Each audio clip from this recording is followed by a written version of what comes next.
Well, hello everyone. My name is Sarah Pearson. I am the assistant conductor for the Symphony of Northwest Arkansas, and today I am joined by our first guest conductor candidate for music director with the Symphony of Northwest Arkansas. This is Lawrence Lowe. Hi, Larry. It's good to see you. Hello, How how's are it you? going? I'm doing great. Thank you so much for joining me. We're so excited to have you join us coming up on Saturday, September 20th. And we want to talk about the program, but I want to get all of our audience a chance to get to know you. Obviously, this is called Inside the Music. So we're going to get inside the music, but we're going to get to know you just a little bit. We know that you've been there with us back last year for, I think it was Halloween, like Pops concert. So Yep. most everybody is familiar with you, but so we'll kind of dive into some of that for those that don't know you. So let's start with this. Can you share a story of how you transition from being a musician to a conductor? Because we all start out as musicians, as conductors. I didn't start as a conductor at age 5, and I'm pretty sure you probably didn't either. Yeah. Yeah, so I grew up in a musical family. My mom, she taught violin in the home, Suzuki violin. So there were three of us. I was the middle. We all played violin. We all played piano, all before kindergarten. And I actually changed from violin to clarinet around fourth grade whenever the instrument teacher came around and showed us all these different options, and then I was really drawn to the clarinet. And so the clarinet and piano were my main instruments through going into like graduating high school, and started singing as well. So I have a lot of love for like choral music. I have actually ended up getting a choral degree, but in terms of like when I made that transition from being basically instrumentalist or vocalist to being primarily a conductor, was like I took my first conducting class my senior year in college. I don't Okay. know when it was for you, but for me it was like um it was this aha moment where I took this class, and it had all of these things that I was interested in, working with other people. I loved the idea of manipulating sound, Mhm. and also being able to be the person responsible for a lot of the interpretive elements of like a large group of people. And I think for me that was it was this just like, oh, wow, this is something that people can do. And so I ended up, I like went to Aspen, went to Indiana for my first degree, went to Aspen. I actually was classmates with Paul Haas there. Great. And so, yeah, so he and I know each other from way back then. And I probably mentioned that last time we talked, but that was all kind of that was at the point when I decided to make that transition. And even then, I really feel like I didn't know exactly what it meant to be a conductor until, just like actually doing it, because I didn't know that many conductors. It wasn't something that was even like an inkling of I don't know, possible profession. And the only conductors I knew were the ones, that I'd see at the concerts I'd go to, or see people on TV. And it was just, and I felt like a huge separation from that. It just seemed like such an impossible dream. But yeah, but I mean, here I am now. Here you are. We're getting to conduct, and it's just like such a amazing profession. It really is. And I feel like you, it was in my senior year and then going into right after I was conducting and helping at a school teach some just to kind of figure out what my next step was after having my undergrad degrees. And it bit me because I got to start conducting and I was like, ooh, I like this. Yeah, Yeah. yeah, yeah. And then I had the rest is history kind of thing. So when you're preparing for our concert, because I think people would find this intriguing, because I think that they think we just get up and keep time sometimes, not really, but you Yeah. know what I mean. Yeah. But when you're preparing a score, what is your process before the rehearsal begins? Before you come to the first rehearsal with the orchestra, what are some things maybe that you think the audience would find interesting that you do? Yeah. Well, I think a lot of conductors, when they are preparing for, and I'm similar, they do a formal analysis. They do some kind of study of the piece from a, let's say, oh, this is the introduction, this is the exposition, this is the development, this is the recap, here's the coda. And all those elements are kind of like the way you tell a story. And Mhm. here's some characters, here's some conflict, here's some resolution, here's what happened at the end. And so I have to know that kind of form. Like I have to understand that so that I can pace the music. And then at the same time, I go from big to small. I'll do big picture and then get smaller and smaller and smaller. Sometimes I'll alternate by just analyzing chords. Just like I love working with harmony, which is a huge part of what we do in tuning the orchestra and making harmony come alive. And the harmony is dictating a lot of those Yeah. paths to like the recapitulation or whatever. The things that we talk about when we're analyzing music have a lot to do with Mhm. key structure and harmony. So those are all things that I think about a lot. And then I think about, oh, this part will be hard to put together, and so I'll think about what the issues might be if I've never conducted it.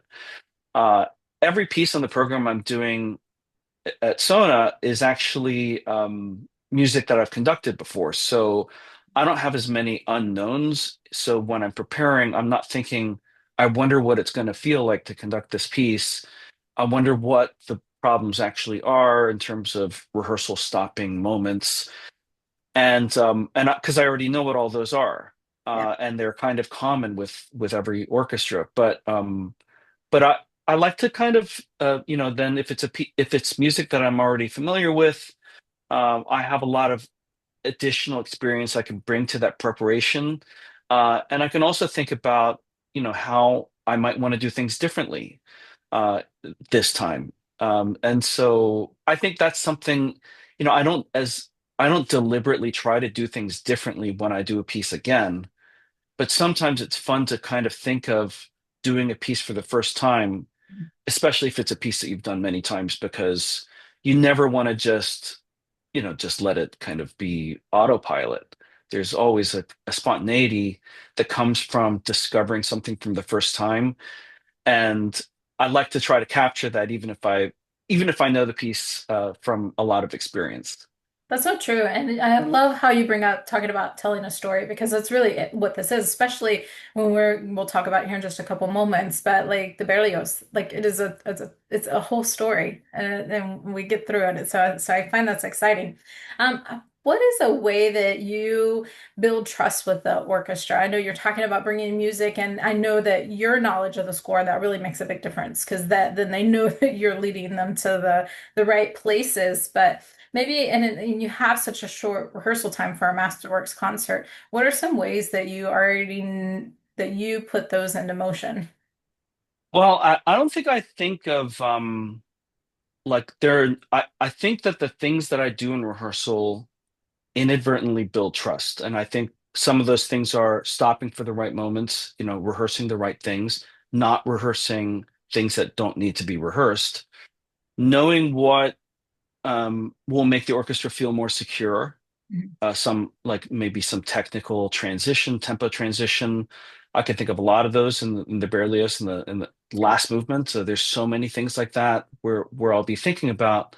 I want them to absolutely have confidence going into the performance because and then in the rehearsal process to instill that confidence by rehearsing the right things so that when we get to the concert they have trust in me, trust in and confidence in themselves, and then knowing that we're all thinking of the same thing.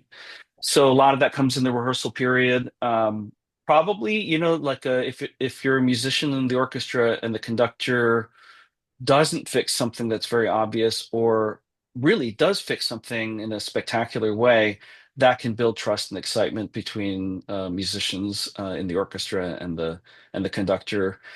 And just I have confidence in myself that I can go into pretty much any scenario as a conductor with any orchestra and have the belief in myself and the belief in them to know that we can work together, and that rehearsal process is such a fun. kind of discovery that is different with every orchestra, but I've conducted so many different kinds of orchestras that I love that experience no matter what the situation. That's wonderful. So maybe you could tell us, because you have conducted a lot. Do you have any like unique or like personal like pre-concert rituals, if you will, things that you do backstage, routines leading up to the concert that you do? That Well, I mean, I think yes. I have a couple things that I do. I'll do some light stretching you... because it's a very physical thing that we do as conductors. So I absolutely have to do that. I have to kind of it's weird to think of yourself like a marathon runner because I'm not a marathon runner, but I know that there's both a physical and mental aspect to running. And when we're up there conducting a Mahler symphony that's 80 minutes long, we're going to be thinking of the physicality of our bodies and also the mental concentration that will take that will be required to get to the end of it and to perform, at a level that you want.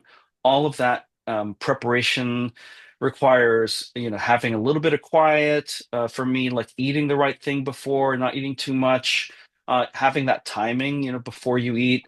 And then like I have this silly superstitious thing that I do, and it's not unusual. Like a lot of singers do this, which is toy, toy, toy, and you knock on wood or whatever. I had like when my first job was in Colorado Symphony, and the stage manager, every time I would go out for a concert, he would say toy, toy, toy, and he'd knock on wood. And I got so used to that, my first 3 years of being a professional conductor, hearing him say that every time. So I do that. Like I have to find wood. I do it very subtly. So like if you're backstage with me and I'm about to go out, you might see me kind of scanning around for wood. I don't do it for rehearsals. I only do it for the concert. And I'll just kind of go over there and just go "Boop, boop." Like I don't say toy, toy, toy, but I will knock on wood. I'll find it. Find There's something. places backstage at the Walton Arts Center, so you'll find one. Okay, good, good. Well, let's dive into talking about the music because it's really exciting. So let's talk about like your program. What drew you to this particular program, this set of music, and how did you go about selecting the pieces? And if you want to share with the audience what you're will be performing, that's awesome too. Yeah. So we were told, all candidates, that there's no soloist. So we're everyone kind of has a kind of equal footing in terms of having to put together a program without any soloist element, like a concerto or something. And that's hard because in a typical week, where you have like a big symphony in the second half and some kind of overture, usually there's a concerto, and not always, but sometimes that concerto requires significantly less rehearsal than the other two pieces. Mhm. And so the challenge in all of our programs, I'm sure, is that there isn't that respite from, like every single piece is going to need a lot of rehearsal. So I was thinking about that, and so not an overly long first half. We have two relatively concise, totaling, maybe a little over 30 minutes in the first half, because the second half is longer. Uh, we zeroed in, meaning Ben Harris, and there was also a consultant, Areli, who helped us put these programs together. I gave a bunch of options. Mhm. I don't remember what the other pieces were because I'm so excited about this one. Mhm. But That's the Berlioz was one of the main pieces that I put forward. And so once they were on board with that, then Ben kind of just in our discussions, I remember him saying it'd be great if there's something where you could like talk to the audience. And so I said, oh well, this Missy Mazzoli Symphonia for Orbiting Spheres is a great piece to for me to get a chance to talk to the audience to introduce it. So that's what we're doing to open the program. And there's a little bit of a connection because it's like this sort of we have these orbiting spheres in space, but it's also kind of recalling these ancient instruments And so there is just a little bit of time travel feeling in that first piece, which you can kind of easily make a leap from that to hallucinations and Oh kind yeah. of like Yeah. altered mind. So then that's what the Berlioz is filled with, that because it's kind of based on the main character, the artist, Yeah. having basically this opium trip, Mhm. and then the story that unravels from there and what is true and who knows. So that those two kind of go together because they just have this very bizarre altered reality kind of feeling. And then to fully contrast with that, although I can find a thread, is the Brahms Haydn variations, or the variations on a theme by Haydn, possibly not Haydn, but that's not the point. This piece is like a totally structured, grounded piece that you kind of need when you have two pieces that are absolutely not that Yeah. on either side. But I also kind of see time travel element with the Brahms because he's looking back at old music and reconstructing it with his Exactly. in his time modern ears, and so there is a little bit of a shift over time with his that you can kind of feel with the entire program. Yeah, and I think you probably have talked about this, but maybe share with the audience what you anticipate and hope that they take away from this experience, this concert. Yeah, well, it's a great season opener. We are opening the season with this concert, and the Berlioz is a huge staple of the repertoire. I think one of the things about the Berlioz that makes it so amazing is that it was so before its time. You Uh, know, when like when Berlioz was alive, I mean, he overlapped with Beethoven. And Beethoven feels so much earlier, even though Beethoven himself was so revolutionary. The Berlioz feels like it should have been written in the early 1900s, and it has this completely out of the box uh, style and revolutionary aspect. He really wanted to change the way that symphonies were. He had a lot of faith in himself and thought a lot of himself, trying to say that in the best way. Because I think that his kind of self-centeredness is why the Berlioz is so uniquely bizarre and from the heart and human.